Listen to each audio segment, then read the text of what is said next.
ભક્તો જો કે પ્રેમનો પ્રદેશ આપણને ખબર જ નથી, સાચું કોઈ ખબર જ નથી.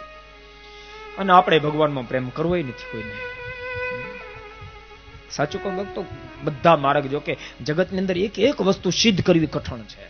એક વસ્તુ માણસને ભણીને ડોક્ટર થવું કઠણ છે, એન્જિનિયર થવું કઠણ છે, સીએ થવું કઠણ છે. ભક્તો કોઈ પણ સત્તા પ્રાપ્ત કરવી કઠણ છે, અમીરાઈ પ્રાપ્ત કરવી કઠણ છે, બધી વસ્તુ કઠણ છે. પણ બહુ સાચું કહું તો ભક્તો સાચા અર્થમાં ભગવાનમાં સમ્યક પ્રેમ કરો બધા એના કરતા કઠણ, બધા એના કરતા વધારે કઠણ છે.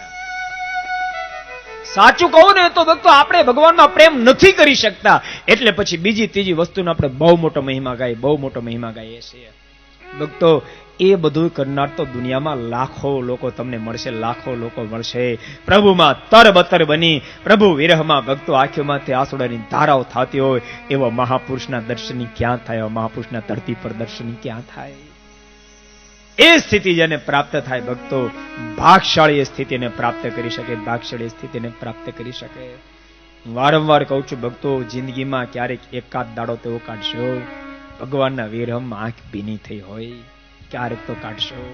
આ દુનિયાના ગમે તેટલા પદાર્થો પ્રાપ્ત કર્યા પછી ભક્તો એક દાડો આ જગતને છોડીને જવું પડશે.